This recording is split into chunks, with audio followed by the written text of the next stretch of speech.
Hey everybody, welcome to Falcon Plays Bloodborne. Alrighty, really quickly to start this video off with, we're going to be doing a few things. This should be titled Episode 0. What we're doing in Episode 0 is showing you the intro cutscenes for the story purpose. We're doing character creation, and we're also doing the very first dead. The reason why I'm doing this as its own video is because in the past I've had issues with Dark Souls series having the very first video claimed because of intro cutscenes and sounds and things of that nature. So I don't really want to rob you guys of the story itself. So I'm going to make this its own Episode 0. If it gets claimed, so be it.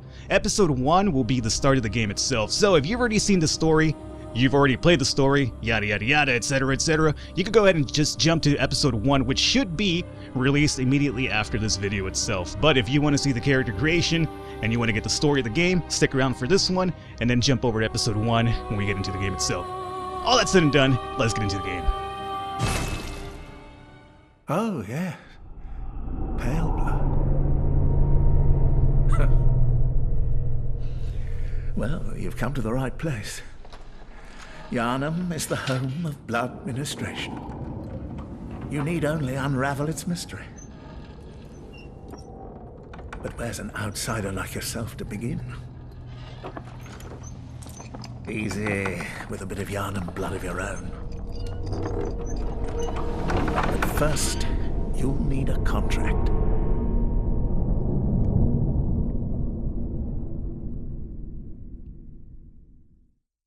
Alrighty guys, so over here I get to create my character. Now, right off the bat, I am really uncreative when it comes to making characters, so instead of over here wasting your time and my time messing around with these options and skills, or not really skills, but appearances and options, I already have somebody preloaded for us over here. It's gonna be this badass over here who has a scar. You know, the moment you have a scar in a character, he's a badass. Got this amazing little fucking Fu Manchu type of, I don't even know, goat type of beard. I don't even know beards. I can't grow a beard of my own. I've tried many years of my life and it's not ever gonna happen. So I have to live vicariously through beards, through video games and other forms of media. But we're gonna have this dude with a faux hawk, monocle, and amazing beard.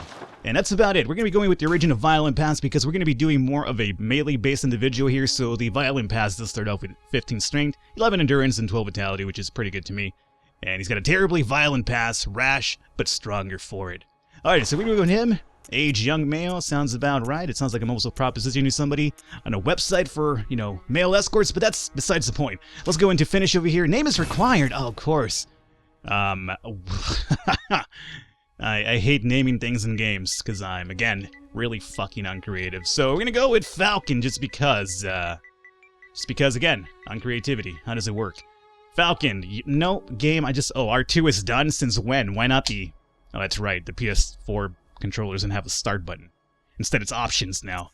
Or maybe this pad in front of me. This control is so weird. Alright, let's finish up.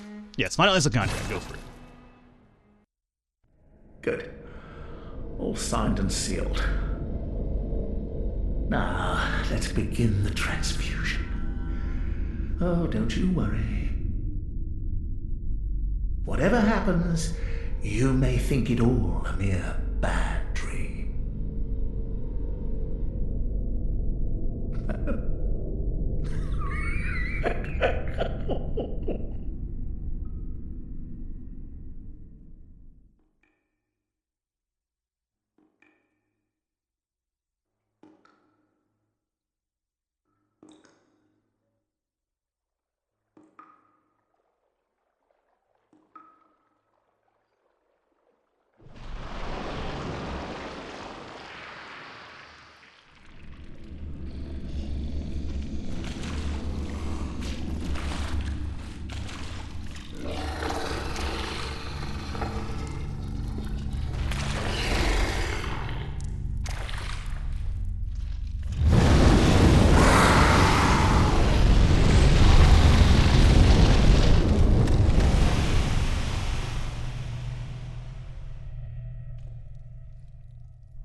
yourself a hunter. Alrighty, so we're in control of our character here finally. So let's really quickly read this note over here. Handwritten scrawl. Seek pale blood to transcend a hunt. Alrighty. We're gonna be kind of this clinic that you see over here is gonna be kind of important later on in the game, especially if you want to get the true ending itself. But we'll talk about that down the line. For now, we are going to be leaving the clinic itself. The safe haven that it is, we're no longer going to see it. We're initially right now supposed to die in a sense. Let me go ahead and two-hand my fist here. There you go. We can read these notes over here. These will essentially be just how to play the game, a little bit of a tutorial in itself. I am playing online, so we are going to be seeing blood splatters from other characters and also notes from other characters in the game and, you know, possibility of being invaded or doing some co-op, etc., etc. Right here, you're supposed to essentially die. You could fight this werewolf and beat him down. I guess I'll give it a little bit of a try if you guys want, but, you know, technically, just die. You're supposed to die, essentially, to get back into the hunter's dream, which you will see afterwards. But, just for the hell of it, let me kind of, up. Just die already. Cool. Well. Come on, Wolfman. Let's not do this right now. I'm over here recording. Why is it that when I'm not recording, you are just like a total chump? But the moment the camera's on, it's like, nah, you know what? Let's make you look fucking terrible. So, I'm not sure if you get anything for beating this guy down. I tried doing it off camera before we started recording today, and he had like literally 2 hits left before he took me down. I was kind of upset here. So I feel like I'm just kind of wasting my time here when, what's the point? As you can see right now, I'm getting some health back. That's a new feature from Bloodborne itself if you are kind of transitioning from Bloodborne or from Dark Souls over to Bloodborne or Demon Souls as well, whichever one. You do heal regularly. There's no Estus Flask, quote-unquote, but there's these things called blood vials that kind of work a little bit more like Demon Souls did with the herb healing system. But nowadays, there is no shields in Bloodborne itself, so essentially what you can do is when you take a hit, like that, you could essentially counterattack really quickly, and I died now. You could counterattack really easily, or not really easily, but if you counterattack when that little, I guess, bar is still on the health bar itself, you could kind of regain that energy back, assuming you get enough damage on the character or your enemy, whichever it might be, and you'll get a little bit back. And that's one of the features that the game kind of is stressing on you because, you know, again, there's a cutscene coming up here. Let me be quiet here for a second.